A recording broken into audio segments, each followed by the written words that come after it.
The holographic display flickered to life aboard the Galactic Council's flagship, casting an ethereal blue glow across the assembled delegates. Ambassador Emma Chun stood before the gathering of alien representatives, her small human frame dwarfing the towering forms of the Krillian War Masters and the Serpentine Vexler diplomats. Behind her, Captain Jackson Reed maintained his military posture, his hand never straying far from his sidearm, a gesture that didn't go unnoticed by the more predatory species in attendance. "This council," Emma began, her voice steady despite the weight of 1,000 hostile eyes upon her, "has repeatedly ignored Earth sovereignty. You've sent scout ships into our territory, harvested our oceanic resources, and abducted our citizens for your research programs." She paused, allowing the universal translators to catch up. "Today that ends." A ripple of what could only be described as amusement passed through the assembly. High Chancellor Zexther, a being composed of crystalline structures that refracted light in unsettling patterns, made a sound like grinding glass, the Krillian equivalent of laughter. "The human speaks of sovereignty," Zexther declared, his voice resonating through the chamber. "A species that has barely achieved faster than light travel dares to make demands of an empire spanning 10,000 worlds. This is entertainment, not diplomacy." Jackson's jaw tightened, but Emma raised a hand subtly, signaling him to remain calm. She had anticipated this response. The Galactic Empire had ruled unchallenged for millennia, its member species numbering in the hundreds. Humanity, having only made first contact 2 years prior, was considered little more than a curiosity, a primitive species ripe for exploitation or vassalage. "We are not making demands." "High Chancellor," Emma replied, her tone shifting to something colder. "We are delivering a warning. As of this moment, Earth and its solar system are declared off-limits. Any unauthorized vessel entering our space will be considered an act of war." The chamber erupted. Delegates shouted in languages that strained the translator's capabilities. The Vexler ambassador, his segmented body, coiling in agitation, hissed through his breathing apparatus, "You threaten war?" The Vexler spat. "Your entire species numbers barely 8 billion. The Empire commands trillions. Your military vessels are outdated by our standards of 3 centuries past. What madness possesses you?" Emma smiled then, and it was not a pleasant expression. She had hoped it wouldn't come to this. But humanity had learned long ago that peace could only be maintained through strength or the credible threat of overwhelming retaliation. "Captain Reed," she said quietly, "please show them." Jackson stepped forward, activating his own holodisplay. The image that materialized silenced the chamber instantly. It showed Earth's solar system, but not as the aliens had last observed it.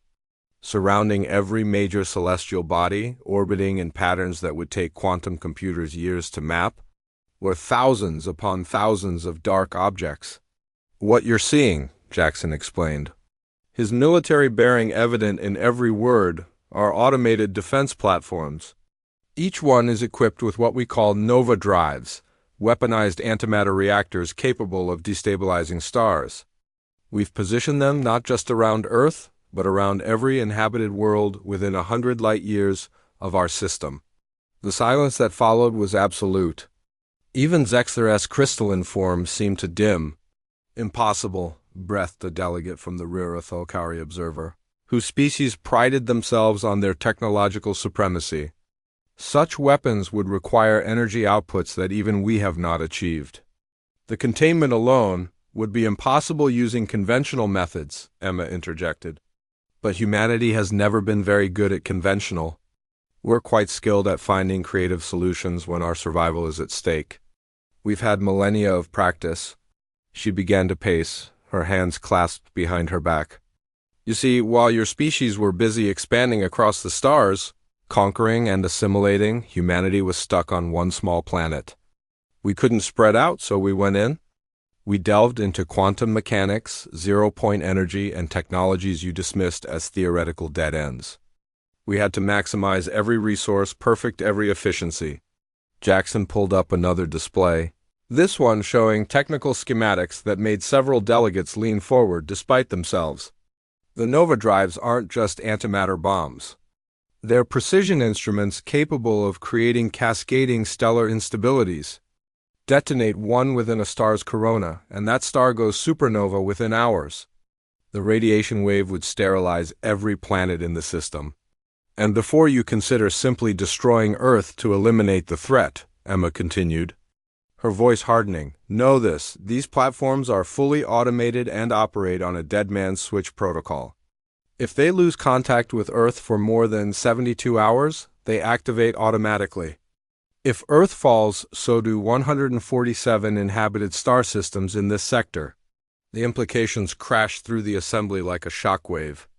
The Galactic Empire's strength lay in its vastness, its ability to absorb losses and overwhelm through sheer numbers. But humanity had just threatened to turn that strength into a fatal weakness. Every world within range would become a hostage to Earth's survival. You would commit genocide on such a scale? Zexler's voice had lost its mocking tone. Billions of innocents? Emma's expression didn't waver. We would prefer not to. That's why we're delivering this warning now, while peace is still possible. Recognize Earth's sovereignty. Recall your scout ships. Return our abducted citizens. Leave us alone, and those platforms will remain dormant for eternity. But if you force our hand, Jackson added, his voice carrying the weight of military certainty, if you attempt invasion or subjugation, if you try to destroy our world to eliminate the threat, then yes, we will take you with us. Mutually assured destruction isn't just a theory for humanity. It's a doctrine we perfected long before we reached the stars. The Vexler ambassador's scales rippled with barely contained rage. This is barbarism, madness. The Council cannot negotiate under such threats. Then don't think of it as negotiation, Emma replied calmly. Think of it as recognition of reality. Humanity is offering you something unprecedented, a chance to avoid conflict entirely. All you need to do is respect our borders. For a long moment, no one spoke. The delegates exchanged glances, silent communications passing between them through technological and biological means that Emma couldn't fathom.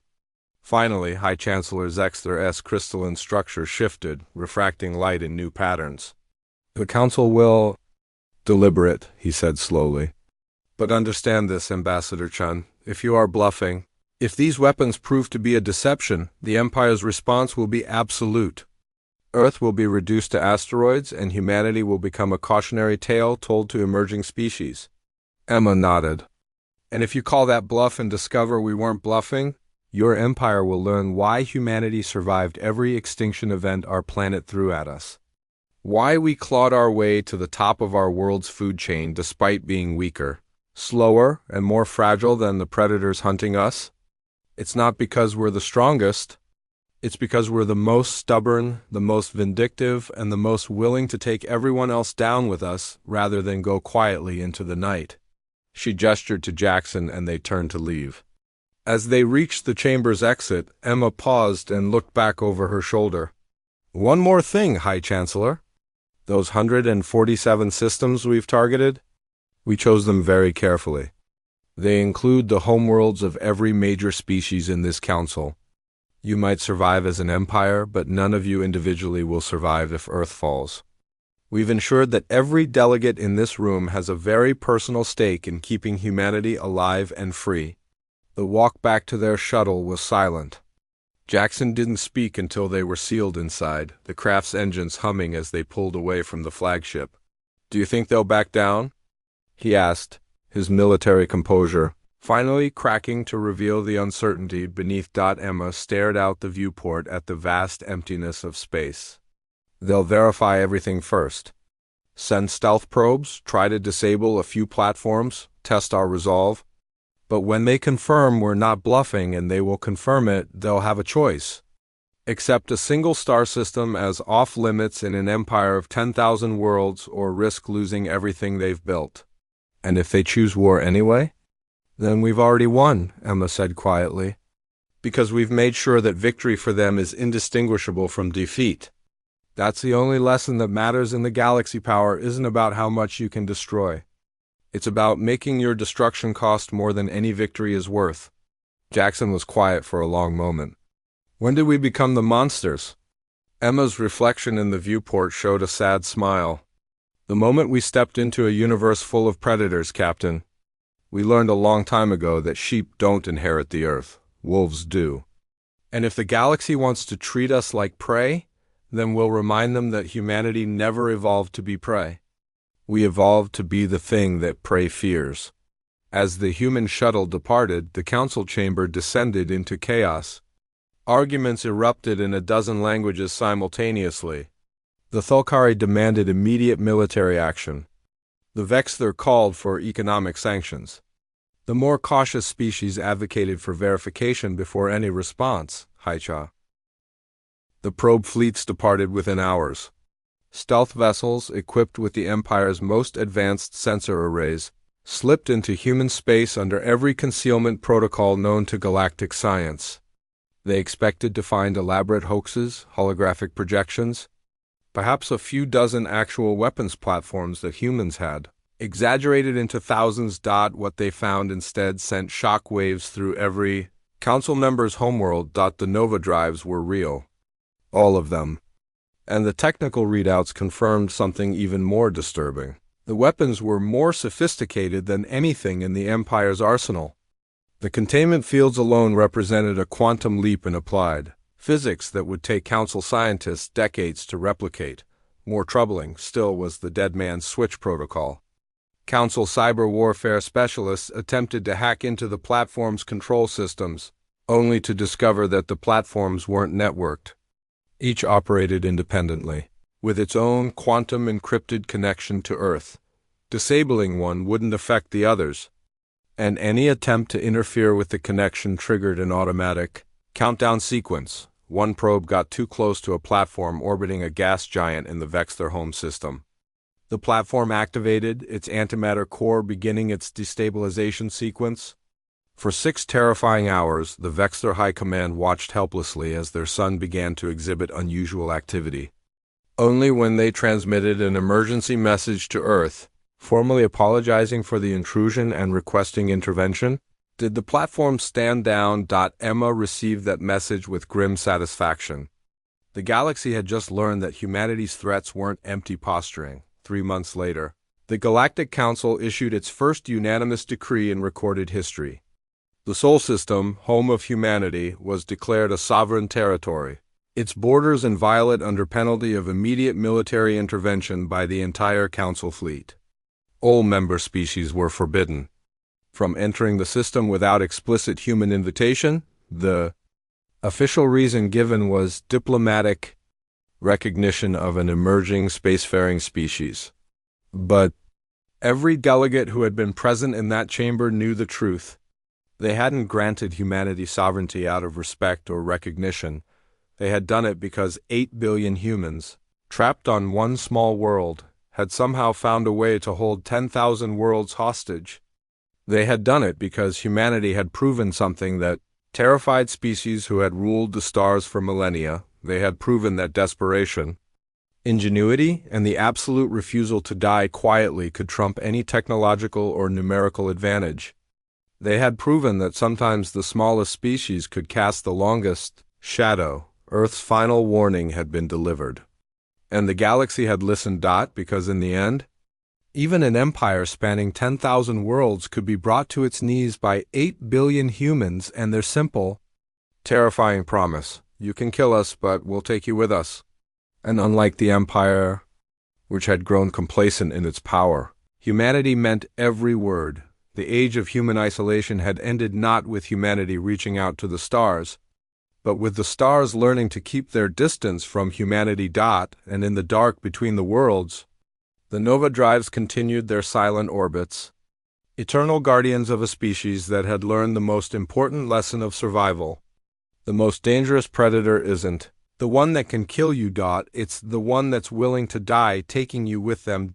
Earth remained off limits to all. And the galaxy for once obeyed.